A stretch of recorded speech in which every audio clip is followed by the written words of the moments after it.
Le froid du béton vous pénètre jusqu'à l'âme. Le hurlement d'un numéro. 46 664. Efface votre identité. 27 longues années. 10 000 nuits dans une cellule de 2 mètres sur 2, où vos coudes touchent les murs en respirant. Comment cet homme, courbé sous le soleil aveuglant de Robben Island, brisant des pierres à coups de marteau, est-il devenu le sculpteur d'une nation arc-en-ciel? Son arme la plus puissante ne fut ni le fusil ni la colère, mais le pardon. Son nom résonne aux 4 coins de la planète, comme un hymne à la liberté. Nelson Rolihlahla Mandela. Écoutez l'épopée d'un géant qui transforma son cachot en berceau de l'espoir. 1918. Mvezo, un village perdu du Transkei. L'enfant naît sous le nom de Rolihlahla, celui qui secoue les branches de l'arbre, celui qui dérange l'ordre établi, un nom prophétique, élevé par le régent Jongintaba après la mort prématurée de son père, chef Tembu, destitué par les colons. Il grandit dans le kraal royal de Mkhekezweni. Les nuits au coin du feu, les anciens comptant les résistances contre l'envahisseur britannique. Le jeune garçon boit leurs paroles. « J'ai rêvé de servir mon peuple », écrira-t-il. À l'école méthodiste, une enseignante blanche lui donne un nom civilisé, Nelson. Elle ignore qu'elle vient de baptiser un futur président.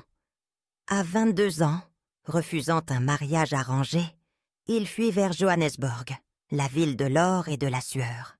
Mineur clandestin dans les entrailles de la Crown Mines, puis veilleur de nuit. Enfin clerc dans le cabinet d'avocats blancs Witkin, Sidelski et Heidelman. C'est là qu'il voit l'apartheid dévorer les siens. Les humiliations quotidiennes, les pass laws qui font des Noirs des étrangers dans leur pays. Un homme noir surpris sans laisser passer, un chien en fuite qu'on abat sans pitié, témoigne-t-il. La révolte couve en lui comme une braise. 1944, avec son frère d'armes, Oliver Tambo, et le visionnaire Walter Sisulu, ils fondent la Ligue de jeunesse de l'ANC. Leur manifeste tonne. Le temps des résolutions timides est révolu. Ensemble, ils ouvrent le premier cabinet d'avocates noirs d'Afrique du Sud. Mandela en Tambo. Dans leur minuscule bureau, ils défendent pour 3 fois rien des victimes de l'arbitraire. Mais le régime de fer frappe plus fort. 21 mars 1960. Sharpeville, une manifestation pacifique contre les détestés pass laws. La police ouvre le feu sur la foule désarmée. 69 corps gisent sur l'asphalte. Femmes, enfants, vieillards. L'ANC est interdit. Mandela entre dans la clandestinité totale, devenue la pimprenelle noire. Insaisissable, il parcourt le pays déguisé, en chauffeur ou en jardinier. Parfois, la seule voie vers la paix passe par la lutte. Explique-t-il en créant Umkhonto we Sizwe, le sphère de lance de la nation. Premier sabotage de lignes électriques, symbolique mais terriblement efficace. Jusqu'à ce jour maudit, 5 août 1962, trahi par un indicateur de la CIA, il est arrêté sur une route du Natal, 1964. Le procès de Rivonia. Mandela et ses compagnons risquent trop la potence. Face au juge africaner, sa plaidoirie foudroie le tribunal. L'oppression crée la révolte. Puis ces mots immortels. Durant ma vie, je me suis consacré à la lutte du peuple africain. J'ai combattu la domination blanche. J'ai combattu la domination noire.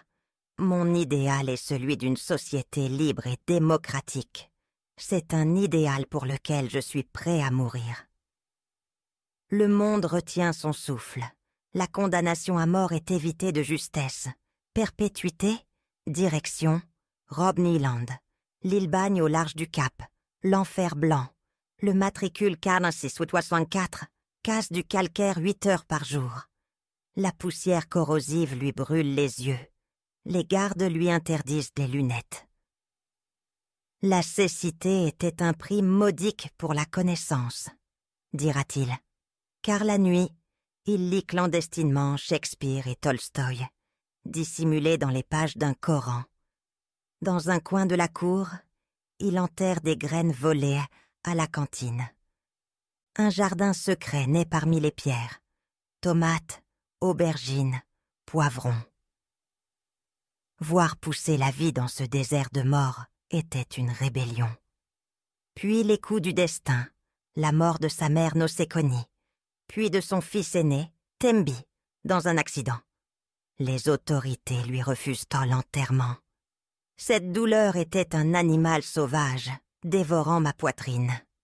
Confiera-t-il. Pourtant, Mandela transforme le bagne en académie politique. Il enseigne l'histoire, l'économie, les stratégies de résistance non violente.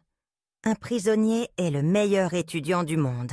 Il a le temps de réfléchir. Ses leçons traversent les murs. Vaincre l'ennemi, c'est d'abord comprendre ses peurs. 1985. Le président Botha lui offre la liberté. S'il renonce publiquement à la violence, sa réponse fuse comme un coup de canon. Seuls les hommes libres peuvent négocier. Un prisonnier ne signe pas de contrat.